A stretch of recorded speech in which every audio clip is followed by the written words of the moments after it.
So, in this short talk, I'm going to be talking about the culture of a company. And we'll start off with two companies in particular that have captured the imagination more than any.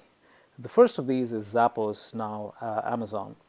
And they used to offer something to new employees which was quite revolutionary at that time. So, what they used to do was uh, you used to come in as a new employee, and at the end of 90 days, and 90 days is a reasonable time to be able to get an assessment of, okay, do you fit within the culture of the company or not.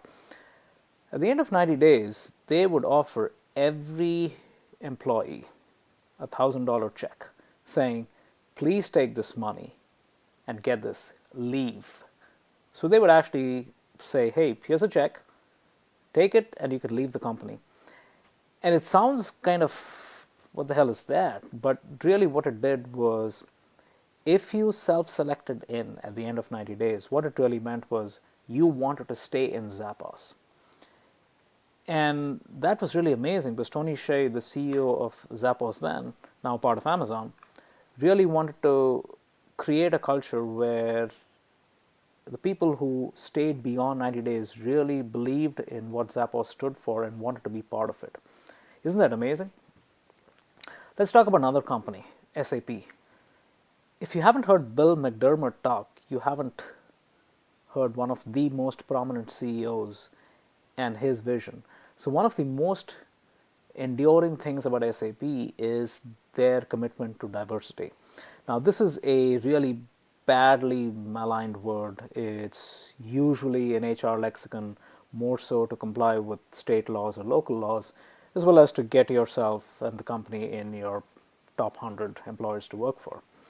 But SAP is different, and I know this because I know of people who are inside of SAP and ex-employees who really have understood diversity in its true form, and that's thanks to Bill.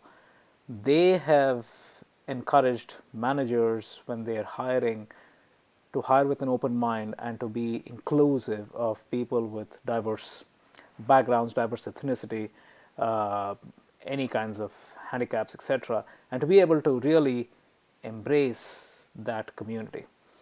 And it goes just beyond making sure that 3% or 5% of your workforce has people with diverse backgrounds. Now,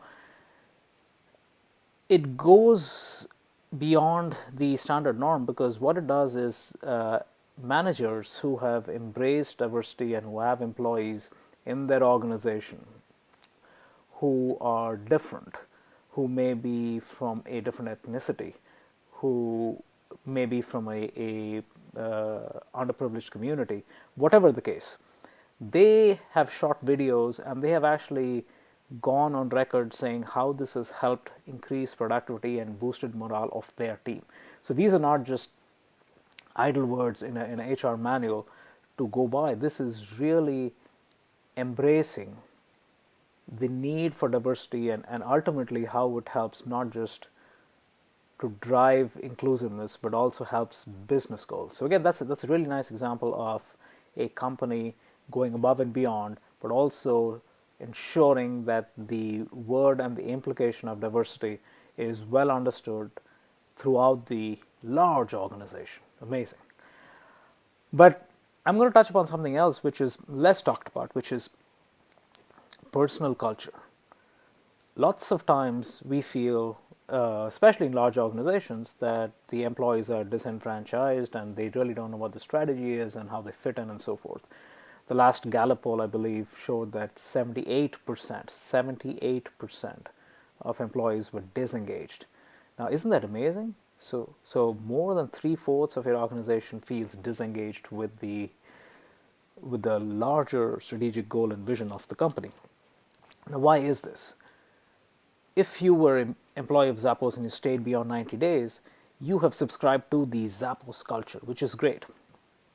Likewise at SAP. But that does not mean that your culture necessarily aligns with the company's culture. Now, you might have embraced Zappos culture because you have not defined what your culture is, and you just felt that culture is inspiring that you want to be part of it. Now, there's a problem with this. There's a problem with this is because you might leave Zappos or Amazon and go to some other company, and you might like their culture and go down that path, which is good. But unless you have created what you believe is your personal culture, what do you stand for? What is your mission statement? You will never feel engaged, or you never feel as engaged as you could be if you've defined your personal statement, what your personal mission statement is, what your personal vision is, and how that aligns to the employer that you want to be part of or the company that you're trying to build. And that is super important. And it's hard. It's hard because it forces you to look inside yourself, look at a mirror, look at your reflection, and ask yourself, what is it that you stand for? Because once you arrive at that, everything else falls into place. More than that next time around. Thank you.